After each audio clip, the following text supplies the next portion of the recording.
예. 마블에서 나오는 히어로 영화들은 아마도 재밌게 보려면 마블 히어로의 특징들 그리고 그 안에 담긴 세계관을 좀 알아야지 스토리들이 연결될 수 있습니다. 특별히 우르르 나오는 거 있잖아요. 어벤져스 이런 거 우르르 딱 나와서 하는 거 이런 것들은 아마 세계관을 좀 이해해야만이 캐릭터들을 잘 이해해야만이 영화를 재밌게 볼 수 있을 것 같습니다. 제가 영화 소개는 아니고 저희 큰아이가 그 캐릭터들이나 그 세계관을 잘 알아요. 그래서 우리나라 현재 이 세상에 사용되지 않는 그 언어들요, 그 이상한 단어들까지도 다 이야기해요. 설명도 잘 해줍니다. 근데 중학교 때인 것 같아요. 어벤져스 2가 이렇게 상영될 때가 있었습니다. 개봉되었는데 얼마나 보고 싶겠습니까? 근데 시험 기간이었어요. 자, 시험 기간인데 어벤져스 2를 보러 간다. 있을 수 있어요. 있을 수 있지만 쉽진 않은 것이죠. 시험 기간에 어벤져스 2를 보러 가기는 어렵습니다. 그래서 어벤져스 못 봤습니다. 시험 기간에는요. 그렇다고 어벤져스 2를 포기한 건 아니죠. 못 본 건 아니에요. 왜? 시험이 끝나면 어벤져스를 볼 수 있는 소망이 있었습니다. 그리고 실제로 시험 끝나고 그 어벤져스를 자유롭게 즐겁게 보았던 기억이 있습니다. 그것이죠. 여러분, 우리가 기다림이라는 것은 누구에게나 그렇게 쉬운 일만은 아니에요. 근데 지금 이 영화 개봉 하나만 가지고도 얘기하는데 사실은 그 문제가 기다림이 정확히 언제까지만 기다리면, 이때까지 기다리면 그 다음에 될 것이라는 소망이 분명하다면 기다리기에 좀 수월할 거예요. 그렇게 어렵진 않을 수 있습니다. 근데 만약에 기다림이 끝이 보이지 않는다면, 기다림의 끝이 정확하지 않다면, 알 수 없다면, 기다림은 아마 끝을 알고 기다리는 것보다 훨씬 더 어려울 거야. 중간에 포기하기도 쉬울 거고요. 자, 그런데 이것이 인생의 문제, 우리 삶의 미래의 문제, 우리가 고난 당하는 고난의 문제, 우리 소원하는 소원의 문제, 이런 인생에 아주 굉장히 중요한 의미를 담고 있는 그런 문제 속에 적용 한번 해봅시다. 어떨까요? 자, 기다림의 끝을 알고 그 고통이나 우리 소원을 이루는 것이나 그리고 우리 비전을 찾아가는 그 어떤 것들을 준비해 간다면 굉장히 힘이 있을 거야. 내가 이때까지만 열심히 준비하면 이때 이후로부터는 그 일이 이루어질 것이고 회복될 것이고 열릴 것이라는 확신이 있기 때문에 아마도 힘들어도 힘겨운 하루하루를 보낼지라도 그 시간들을 좀 견디기에 쉬울 거야. 아니, 쉽진 않아도 견딜 수 있는 힘이 주어질 거예요. 그렇죠? 여러분, 그랬으면 좋겠죠? 이때까지만 내가 어려웠고 이때부터 내가 좋아질 것이라, 이때부터 열릴 것이라, 이런 확실한 마음이 있었으면 좋겠습니다. 그런데 실제 우리 삶은 그럴까요? 요즘은 터널들이 굉장히 긴 터널들이 많습니다. 어떤 경우는 5km까지 가는 터널들이 있어요. 1km, 2km 가는 것들은 그럴 수 있다 하지만 5km까지 가는 터널들 가면 정말 끝이 있을 것인가 하는 그런 그 두려움도 있을 수 있어요. 그런데 분명히 남은 킬로미터 수가 분명히 나오고요. 5km만 가면 터널 끝에 빛이 있을 것이라는 확신이 있습니다. 그래서 또 가게 되는 거죠. 우리 이런 정도만 좀 확실히 알고 있었다면, 비록 내가 내 삶의 끝이 내 삶의 어려움에 혹은 내 삶의 비전의 문제들이 이때까지만 기다리고 준비하면 올 것이라는 분명함이 있다면 그래도 견딜만 할 거예요. 아무리 길어도요. 근데 실제로 우리가 이것을 모른다는 것이 문제죠. 끝을 정확히 모른다는 거예요. 끝을 정확히 모르고 살아가는 인생이 우리 인생이에요. 그래서 재미있습니다. 그래서 어렵고요. 그래서 포기하기도 하고, 그래서 넘어지기도 합니다. 그래서 안타까운 일들도 많이 일어나고요. 자, 여러분 어떻으면 좋겠습니까? 끝을 알고 갔으면, 언제가 끝이라는 것을 알고 갔으면 좋겠죠? 자, 그럼 좋겠어요. 자, 그런 믿음은 있어요. 사실은요.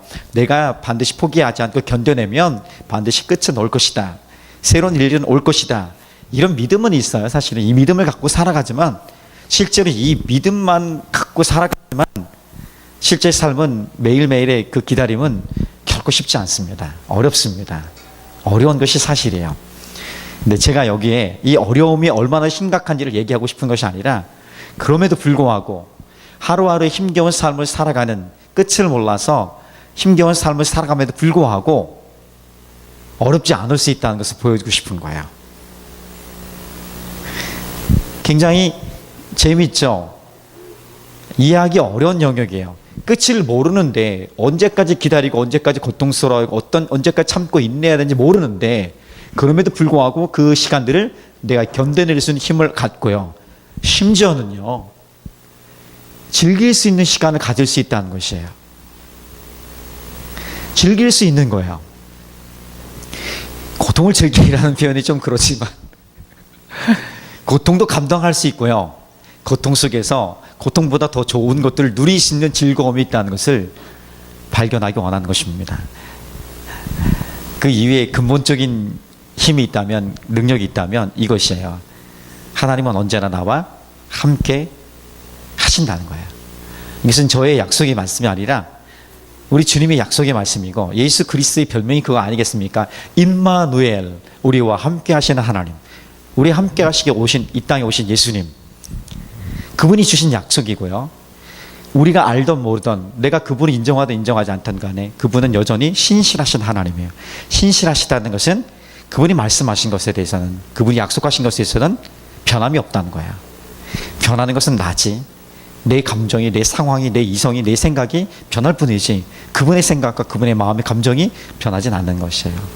자, 그분이 나와 함께 하신다 약속의 말씀 붙들기 때문에 오늘 내가 그 어려운 시간들을 견뎌낼 수 있는 힘이 되어지고 오히려 견뎌낼 수 있을 뿐 아니라 그것을 받아들일 수 있는 거예요.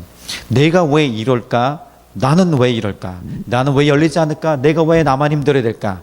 이런 원망과 불평의 삶에서 주님이 나와 함께 하시는 것을 내가 경험하는 순간 어떻게 돌이키냐면 그럼에도 불구하고 내가 이렇게 살아가고 있구나. 그리고 받아들이게 되죠. 그 연약함과 부족함과 인정을 하게 돼요. 인정을 하는 순간 어떤 일이 일어납니까? 자유함이 오게 되는 거예요. 순간은 아니지만 인정했다고 나는 자유에 바로 나오지 않지만 자유함이 그때부터 여유 있는 공간을 만들어 가게 되는 것이죠. 내 삶이 하나님께 있음을 고백하는 그 자유함을 누리게 되는 것이죠. 이것은 좀 어려운 표현이지만 실제 신앙생활의 실제입니다.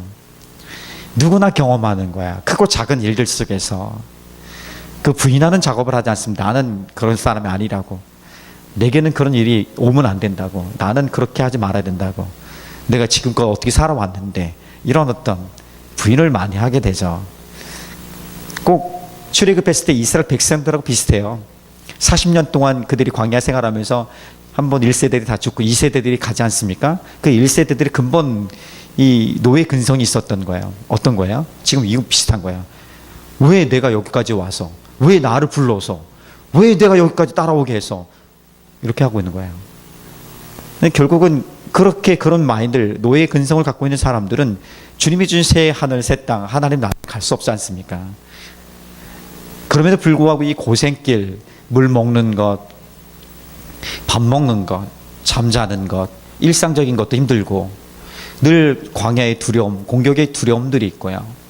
앞으로 언제까지 더 가야 할지도 알지도 못하고요. 계속해서 이 헤매는 이 상황들, 마치 나그네와 같은 인생을 살아가는 이 삶 속에서 그럼에도 불구하고 주님이 불기둥과 구름기둥으로 우리 인도하시는 것을 내가 경험하고 더 이상 부인할 수 없는 하나님의 사랑 때문에 그런 내가 이 삶을 받아들이게 되고요. 받아들이니까 익숙하게 되고요. 그 익숙함 속에서 성장이 있게 되고요. 그 안에서 하나님 뜻이 발견되어지고 곧 그날이 오겠구나. 그날에 들어가게 되고 그날의 열매를 맺어가게 되는 것입니다. 오늘 말씀의 제목은 기다림의 열매예요. 기다림은 반드시 열매가 있습니다. 기다리는 이유가 뭡니까? 기다림에 열매가 있기 때문에 그래요. 그리고 그 기다림의 열매는 또 다른 기다림도 넉넉히 기다릴 수 있게 하는 힘과 능력이 된다는 것이죠. 자, 그래서 오늘 첫 번째 메시지는 바로 이것입니다. 기다림. 기다림은 연습입니다. 기다림도 연습해야 되는 거야. 기다림에 성숙한 어떤 자세들, 훈련들, 또 그 안에 배워야 될 것들 연습해야 된다는 것이죠. 자, 오늘 말씀 보니까 다윗이 그렇게 얼마나 잘 기다림의 연습을 잘했고 또 기다림의 열매들 맺어가고 또 기다림의 열매를 맺었는가 하면 또 다른 기다림이 그 앞에 기다리고 있는 것을 보게 되는 거야. 그 인생의 그 모습이 그려져 있는 것이죠. 자, 첫 번째 기다림의 연습입니다. 오늘 말씀 1절 한번 같이 읽어볼까요? 자, 시작. 그 후에 다윗이 여호와께 여쭈 아뢰되 내가 유다 한 성읍으로 올라가리이까? 여호와께서 이르시되 올라가라. 다윗이 아뢰되 어디로 가리이까? 이르시되 헤브론으로 갈지니라. 아멘. 다윗이 지금 묻고 있는 거예요. 다윗이 묻고 있고 또 하나님이 뭐라 말씀하신 듣고 있고 또 묻고 있고 듣는 장면이 1절에 나오는 것입니다. 여러분, 우리가 기다리는 거 잘 하세요? 잘 못해요, 그렇죠? 특히 우리나라 사람들은 빨리빨리 익숙한 우리나라 사람들은 기다리는 거 잘 못해요. 잘 이유를 모르게 쭉 교통이 막혀서 앞에 무슨 일인지 모르는데 쭉 줄 서서 움직이지도 않아요. 자, 여러분 그때 어떻게 합니까? 누를까 말까 누를까 말까 하죠. 하다가 너무 급한 사람은 벌써 나오죠. 나와서 뭔 일인가 찾아보죠. 그렇죠?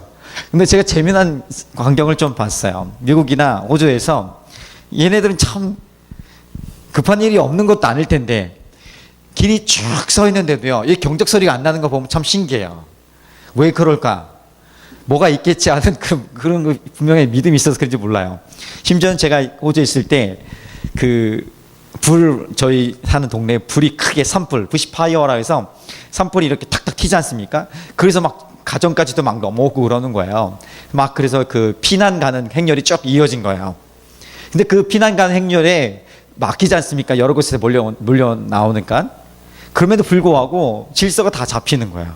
심지어는 자원봉사자들이 자기 사비를 가지고 와서 줄 서 있으니까 움직이지 않으니까 콜라나 햄버거들을 이렇게 나눠주고 있는 거예요. 그런 거 보면서 야, 참 새로운 문화의 충격을 제가 누려받았습니다. 우리 같았으면 벌써 난리 났죠. 우리는 어떻게 합니까? 밀리거나 아니면 빨리 가야 될 상황이면 먼저 차를 어떻게 해요? 집사님, 영원의 아버님 어떻게 하죠? 우리는 앞을 먼저 차를 확 들이대죠. 저는 그렇게 하고 했었어요. 확 대고 탁 대고 뭐 빨리 가려고 그렇게 하지 않습니까? 빵빵 거리던지. 보통 우리랑 많이 다른 모습들을 제가 봤습니다. 연습이 좀 필요한 것 같습니다. 기다리는 연습.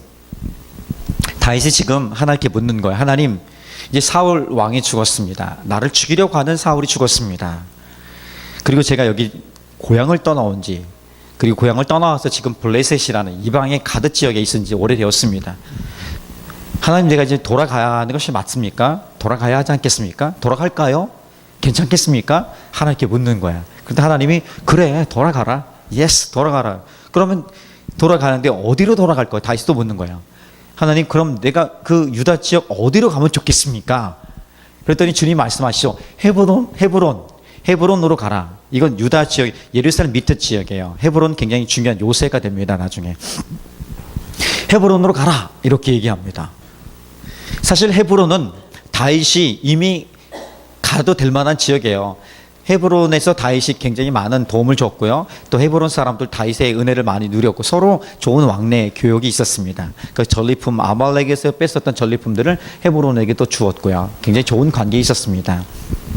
그리고 사울 왕이 죽었으니까 당연히 다윗이 지금 어떻게 해야 돼요? 돌아가야 되는 거예요. 자기 고향으로 돌아가는 게 당연한 거예요. 자기를 죽이려는 사람이 없었기 때문에. 자기를 죽이려는 사람 때문에 블레셋을 잠시 대피한 것이지 거기가 고향이 아닌 거예요. 그래서 다시 돌아가는 게 맞습니다. 그리고 돌아간다면 어디입니까? 자기가 제일 편하고 자기를 인정하고 자기 영역 안에 돌아가는 게 맞습니다. 헤브론 얘기하지 않아도 알 수 있는 것이에요. 그런데 그런 상식적인 상황에서 알 수 있는 것, 경험적으로 알 수 있는 것임에도 불구하고 지금 다윗은 하나님께 묻습니다. 가도 되겠습니까? 어디로 가면 좋겠습니까? 이것은 단번에 그가 훈련된 하나님께 묻고 듣는 것에 단번에 이루어진 것이 아니에요. 지난 10여 년의 시간, 광야의 시간 동안에, 아니 그 이전부터 시작될지도 모르겠죠. 그가 소년 시절에 녹동으로 있을 때부터 시작됐을지도 모르겠습니다. 그러나 그 시절은 잘 몰라요. 성경이 기록된 건 이 광야의 시간들이 많이 기록되어 있습니다. 그러나 그 시간 동안에 우리 충분히 알 수 있는 것은 그가 열심히 연습했다는 거예요. 그 마음에 어려울 때, 심지어는 그가 생명의 위협을 느끼며 도망갈 때에도 하나님께 구하는 연습을 했습니다. 하나님 어떻게 하면 좋겠습니까? 그리고 그분의 뜻을 기다리는 연습을 했던 거예요. 그가 편안할 때도요, 아주 편안한 삶을 살았을 때도 그는 하나님께 구하는 연습을 했던 거예요. 연습을 하는 사람을 연습하는 것을 멈추지 않았습니다. 심지어는 그가 자기를 죽이려 했던 사울왕을 2번씩이나 죽일 수 있는 기회가 있음에도 불구하고 그것을 내버려 두고 하나님께 구하는 작업들을 했습니다. 하나님을 경외하는 마음 때문에. 그의 온통 인생을 보면, 그의 마음 상황을 보면은 결국은 그의 전체를 보면 연습의 연습이야. 연습이 결국은 그가 기다리는 것을 잘 할 수 있도록, 또 기다림을 통해서 하나님 가르쳐 주신 것을 잘 듣고 또 성장할 것을 성장하고 배울 수 있는 것을 배워갈 수 있는 길을 열어갈 수 있었던 걸 보게 되는 것입니다. 자, 기다림은 연습입니다. 결국. 자, 연습을 잘해야 되는데 연습하지 않고 꽁꼴로 먹을 수는 없습니다. 많은 사람들이 굉장히 열정이 중요하다고 생각해요. 저도 열정이 굉장히 중요하다고 생각합니다. 열정 없는 젊은이들이요, 열정을 내야 됩니다. 무엇인가에 꽂혀서 몰입하는 그 열정이 있어야 됩니다. 근데 이 열정이 이 냄비처럼 그냥 금방 식어지면 의미가 없겠죠. 끝까지 좀 갈 수 있는 열정이 돼야 돼요. 주님이 원하시는 거, 기뻐하시는 거죠. 그러려면 열정이 무엇을 만나야 되냐면, 따라해 봅시다. 끈기를 만나야 돼요. 우리 젊은 친구들에게 특별히 그래요. 어르신들은 그래도 끈기가 몸에 배 있어요. 그런데 요즘 젊은이들은 똑똑한데 끈기가 없어요. 별로. 똑똑하고 탁월한데 바로 바꿔요. 끈기가 많이 없는 거야. 그런데요, 열정과 똑똑함은요, 끈기를 만나지 않으면 빛을 발할 수 없습니다. 이 끈기를 다른 표현으로 제가 좀 표현을 해보면 기다림이에요. 기다림. 기다릴 줄 아는 그런 마음이, 훈련이 준비가 될 필요가 있습니다. 완벽한 공부법을 쓴 신영성 고영준 씨가 쓴 완벽한 공부법 2권 책이 있어요. 여러분, 이 겨울에 젊은 사람들에게, 그리고 직장인들에게 최근에 나온 일치월장이라는 책이 있어요. 추천드립니다. 굉장히 좋은 책이에요. 굉장히 좋은 책이에요. 기독교 서적은 아닌데 굉장히 좋은 책이에요. 자, 이 책에서 기억력에 대해서 기억력을 높이는 법에 대해서 얘기를 하더라고요. 여러분, 그 기억력은 타고난 것이 절대 아닙니다. IQ가 좋으면 기억력이 좋다고 생각하죠. 그런 사람이 있어요. 여기 150 넘는 사람이 있어, IQ요? 그건 다 똑같은, 저 150 안 넘걸랑요? 우리 IQ는 다 비슷한 거예요. 100에서 130, 혹은 뭐 90에서 130, 요때예요. 130대. 좀 높은 140까지 가겠죠. 그 정도 다 비슷한 거예요. 그럼 우리에게 동일한 어떤 뇌가 있는 거예요. 지적 능력이 있는 거예요. 자, 그러면 없는 게 연습의 문제라는 것이죠. 많은 사람들이 기억력이 좋아서 공부를 잘한다고 생각합니다. 착각입니다. 절대 그렇지 않습니다. 공부를 많이 하다 보니까 기억력이 높아지고 집중력이 생기는 거예요. 집중력은 거기서 나오는 것입니다. 그러면서 이제 기억력을 높이는 방법. 자, 적을 준비됐습니까? 친구들? 자, 기억력을 높이는 방법입니다.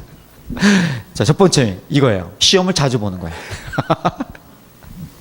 시험을 자주 보는 거예요. 배운 것들을 내가 알고 있는지, 또 모르는 것은 무엇인지 객관적으로 평가할 수 있는 게 시험이라는 거야. 시험을 자주 보면 결국은 뭐 공식적인 시험뿐 아니라 스스로 시험을 자주 보게 되면 뭐 연습 문제나 이런 문제 풀이를 계속 하게 되면 정확히 객관적인 것들을 파악할 수 있어요. 그래서 내가 아는 것과 모르는 것을 알 수 있기 때문에 기억력을 높일 수 있는 것입니다. 괜찮죠? 기억력을 높일 수 있는 두 번째 방법. 자, 공부한 내용을 밖으로 표출하는 것입니다. 이거 똑같은 연습이죠, 사실은요. 공부한 것들, 내가 배웠던 것을 말로 누구에게 설명해 주는 거예요. 설명해 주면 그게 완전히 자기 것이 돼서 오래오래 기억에 남게 됩니다. 설명하든지 아니면 그것을 뭐 글로 표현해 보든지, 토론이라는 곳을 만들어서 토론해 보든지, 그러면 그 기억이 굉장히 오래 남게 되죠. 그 선생님도 아마 체험 많이 했을 거예요.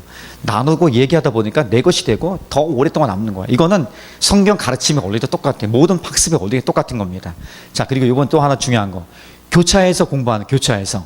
하루에 내가 공부할 과목이 네 과목이다. 그러면 많은 사람들이 내가 집중해서 공부하려고, 나 오늘은 국어 공부, 내일은 수학 공부, 내일은 영어 공부한다 그래. 이게 잘못된 공부예요. 이렇게 하면 내가 그렇게 활성화되지 않습니다. 4개, 3개를 해야 된다면 영어 1시간, 수학 1시간, 국어 1시간, 이 교차로 하는 거예요. 그럼 3배 이상 기억력 효과가 있습니다. 이것은 이미 드러난 거예요. 드러난 연구된 이야기입니다.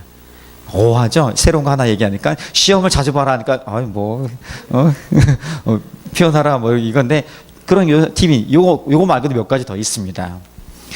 저에게 오면 팁을 드리도록 하겠습니다. 기도 10번 하고 저랑 같이 또 이렇게 하면 또 공부할 수 있는 팁을 드릴게요. 연습이에요. 결국은 연습이에요. 기억력, 집중력 연습이고요. 하나님을 기다리는 것, 끈기는 연습이라는 것을 좀 말씀드리고 싶은 거예요. 자, 우리가 하나님을 기다리는, 하나님 역사 함께 하시는 일들을 우리가 내 삶 속에서 기다리는 연습을 어떻게 할 것인가. 첫 번째 목적이 좀 있어야 돼요. 목적이. 사도 바울이 때로는 매 맞아 죽을 뻔합니다. 때로는 감옥에 갇히기도 합니다.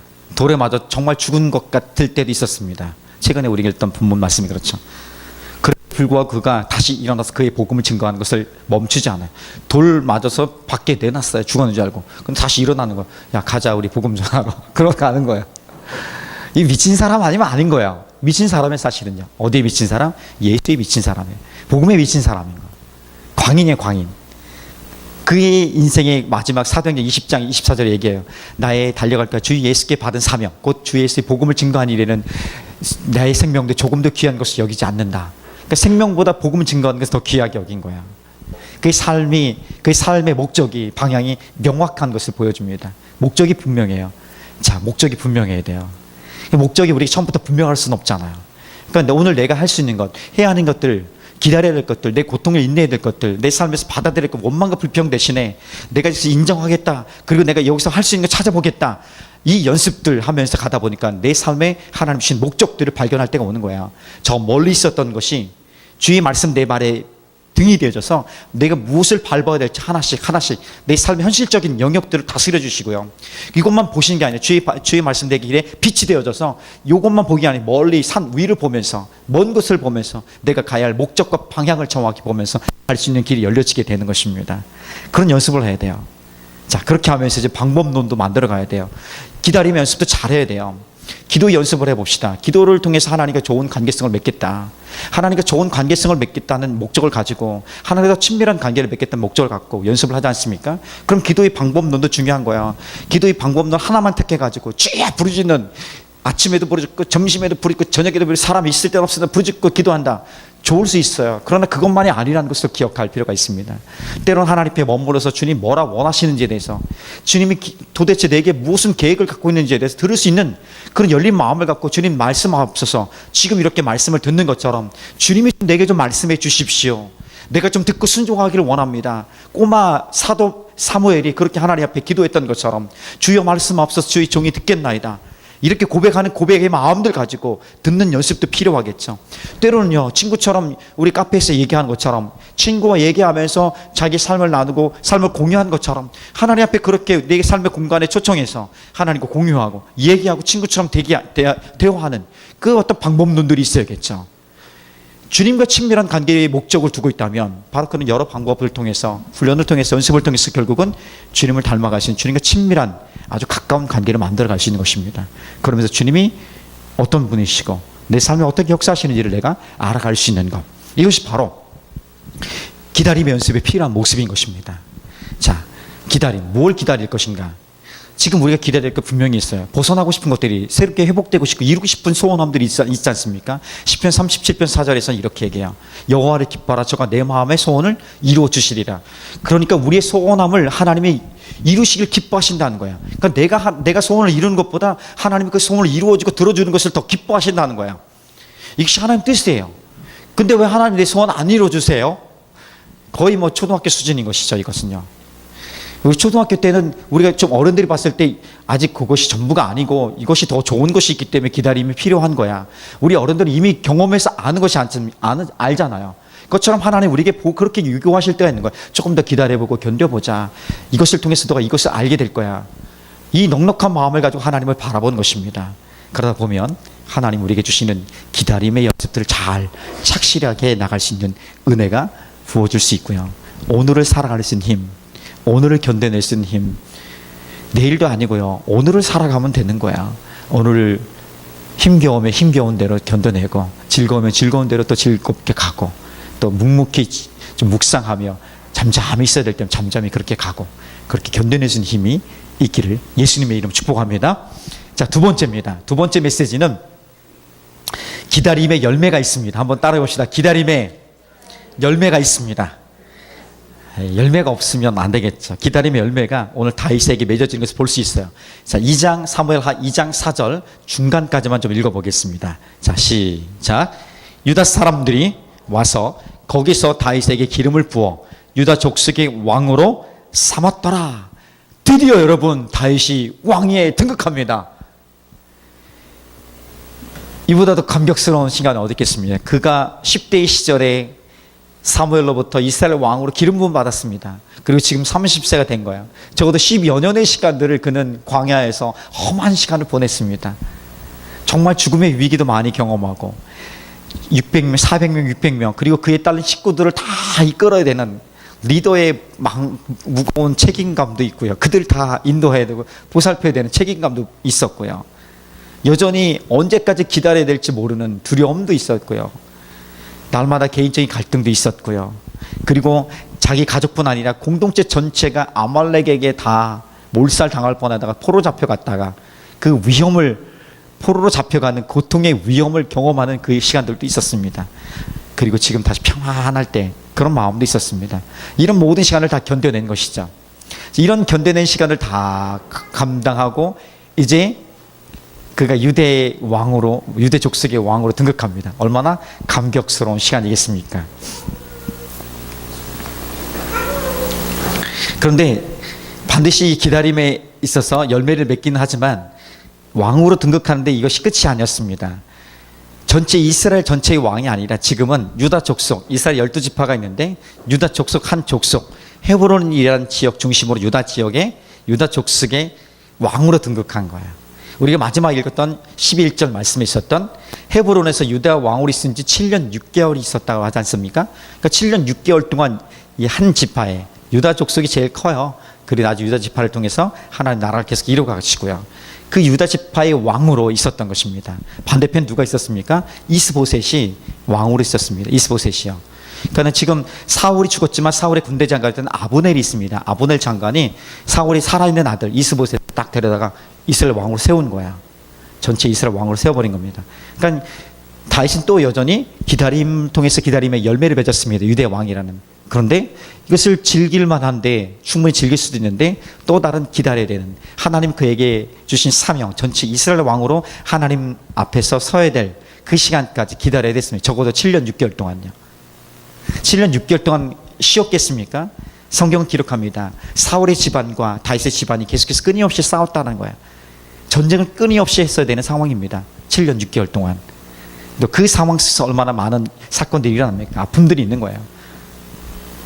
그럼에도 불구하고요, 이미 기다림의 열매를 맺었습니다. 아니, 유다 왕이라는 한 번의 기다림의 열매를 맺은 것이 아니라 이전에도 작은, 아주 작은 열매들이 계속 있었던 거예요. 그리고 이 유다 왕에는 좀 큰, 아주 그냥 3분의 2 정도 되는 큰 이 열매들을 맺은 것이고요. 그런 완벽한 또 열매를 맺기 위해서 또 기다려야 돼요. 재밌죠? 우리 인생 그렇지 않습니까? 우리 주님이 우리를 인도하실 때 계속해서 고난만 당하다 어려운 상황만 있다가 한 번에 야 맛봐라 이게 인생이 끝입니까? 아니에요. 절대 이렇게 하지 않으세요. 하나님 그럼 누구도 견딜 수 없어요. 사도 바울도 그렇고요. 다윗도 그렇고 오늘 우리 인생 저도 그렇고 모든 사람이 그렇습니다. 힘들지만 힘겨운 시간을 겪지만 숨 쉴 수 있는 좋은 열매를 한번 맺게 돼요. 이게 하나의 디딤돌이 돼서 또 다음을 달려가요. 또 견뎌내면 또 열매를 주시고 그것을 통해서 이거 마치 보너스와 같은 것 같아요. 보너스 같은 우리 삶에 좋은 것들 주셔서 다음을 달려갈 수 있는 견딜 수 있는 힘을 주시고 그런데 어느 순간인가 그것이 모여봤더니 어마어마하게 큰 열매들이 되어지고 그 어마어마하게 큰 열매들은 결코 부인할 수 없는 하나님의 은혜라는 것을 내가 경험하게 돼. 그러면 어마어마하게 또 기다려야 될 그 일들을 감당할 수 있는 능력이 되는 거죠. 이것이 믿음의 길이고 살아가는 우리 인생. 이것은 믿지 않는 사람들 그런 것이에요. 그러나 우리는 그 시각으로 하나님의 은혜의 시각으로 바라보는 것이죠. 열려진 시각으로 바라볼 때 그런 길이 열려지게 되는 것입니다. 2장 11절 한번 읽어볼까요? 자, 시작. 다윗이 헤브론에서 유다 족속의 왕이 된 날수는 7년 6개월이더라. 7년 6개월 동안 잘 감당해야 했습니다. 다윗은 이렇게 잘 감당했어요. 사실은 우리 삶을 좀 뒤돌아보면 조금 더 기다려야 됐었는데 조금 더 인내하고 참아했어야 되는데 이렇게 후회할 때가 좀 있죠. 그런 적 없습니까? 있어요. 저도 있고 그렇습니다. 이것은 하지 마라. 특히 자녀들과의 관계에서 그래요. 조금 더 인내하고 조금 더 머물러 있어야 되는데 그럴 때가 있습니다. 후회를 많이 하죠. 자, 근데 좀 큰 영역들 봅시다. 우리 인생에 그런 후회되는 것을 가만히 들여다보면 그때 왜 그렇게 좀 더 기다리지 못했을까? 그것은 하나님에 대한 불신이에요. 하나님 인정하지 않는 삶이 내 안에 있었던 거야. 믿음의 삶을 살아왔다면 내가 하나님을 그때까지 인정하지 못한 거야. 내가 조급하게 움직여버린 거야. 대신해서 뭔가를 해보려고 하는 거야. 대신해서 뭔가를 해보는 거죠. 하나님 대신에 마치 자기가 하나님을 조종하는 사람처럼 만들어버린 거죠. 그래서 이 모든 불신들을 내려놓고 하나님에 대한 불신을 내려놓고 오늘 기다림의 열매를 좀 바라본 것입니다. 지난날에 하나님이 행하셨던 놀라운 은혜의 시간들을 잘 기억하고 그 은혜의 열매들을 좀 기다림의 열매를 오늘 가지고 있다면 오늘 내가 또 살아갈 그 남은 삶들을 그리고 지금 당면하고 있는 오늘의 삶들을, 이 은혜의 삶들을 내 삶으로 가져와 적용해 버리는 거죠.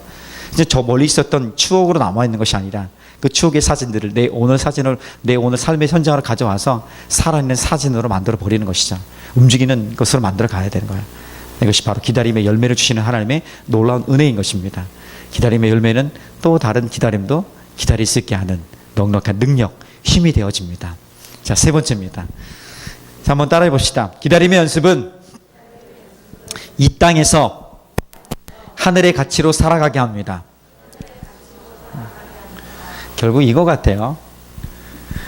이 다음에 하나님 나라 가서 마음껏 누려라. 이 다음에 이 고생 후에 이 다음에 하나님 나라 가서 마음껏 누릴 수 있는 기회를 주실 거다. 그 정도로 우리가 어둠의 세력은 자꾸 그렇게 유혹할 수 있습니다. 물론 완벽한 하나님 나라에 가면 마음껏 누릴 수 있습니다.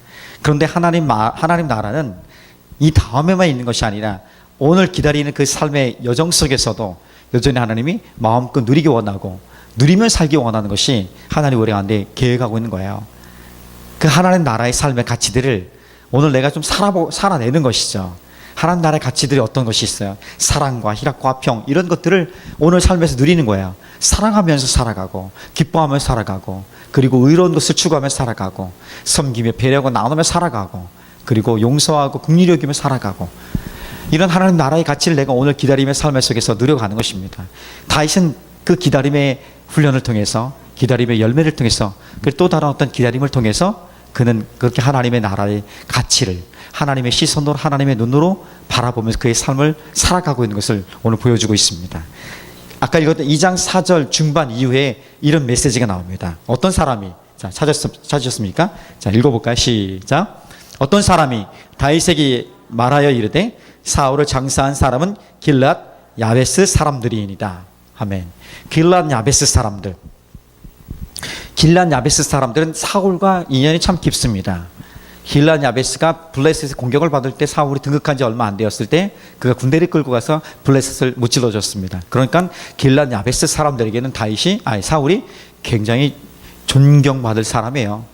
영웅이에요. 그리고 잊을 수 없는 거죠. 자기 생명을, 자기 가족들을 다 구해줬던 사람이기 때문에. 근데 사울이 블레셋 이 아기스 왕에 의해서 죽임을 당하고, 블레셋이 죽임을 당하고, 우리 보통 이렇게 목을 쳐서 걸어놓지 않습니까?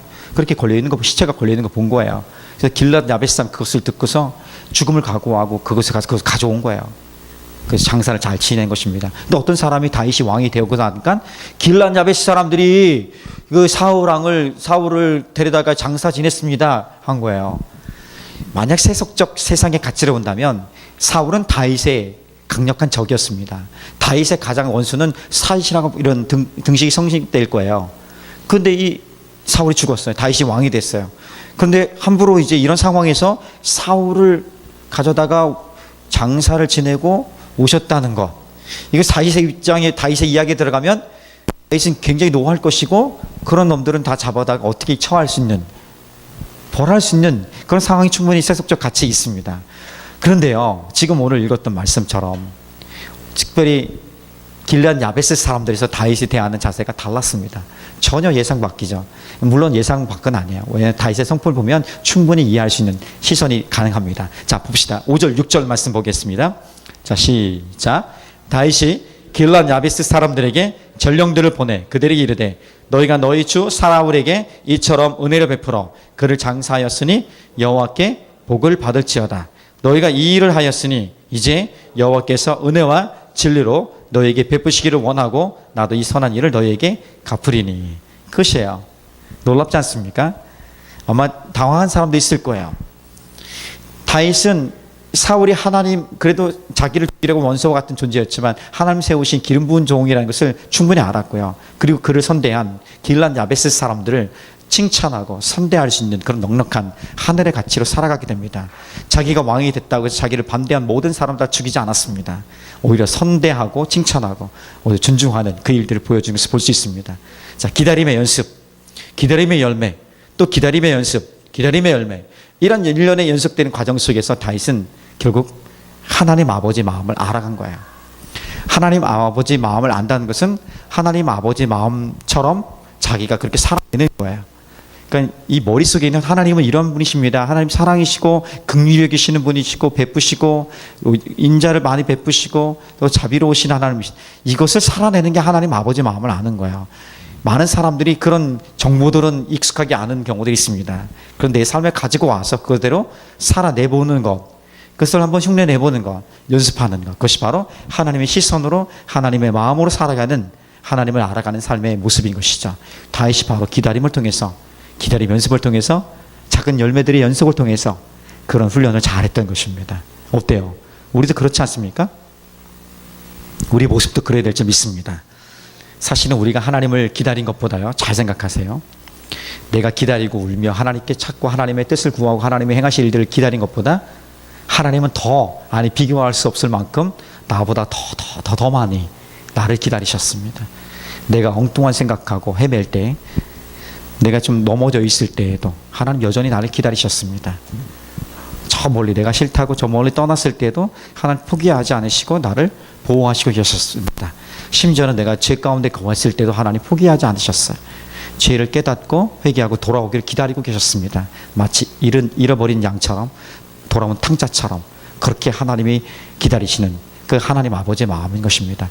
내가 하나님을 기다린 것 같지만요, 하나님 내 삶에 역사하기를 기다리고 내 응답받기를 기다린 것 같지만 하나님 그보다 더 훨씬 더 비교할 수 없을 정도로 나를 기다렸다는 사실이에요.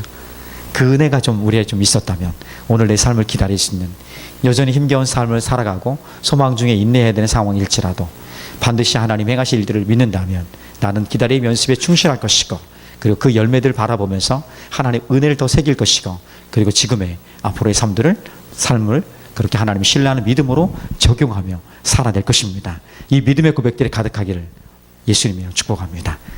아멘. 자, 기도합시다.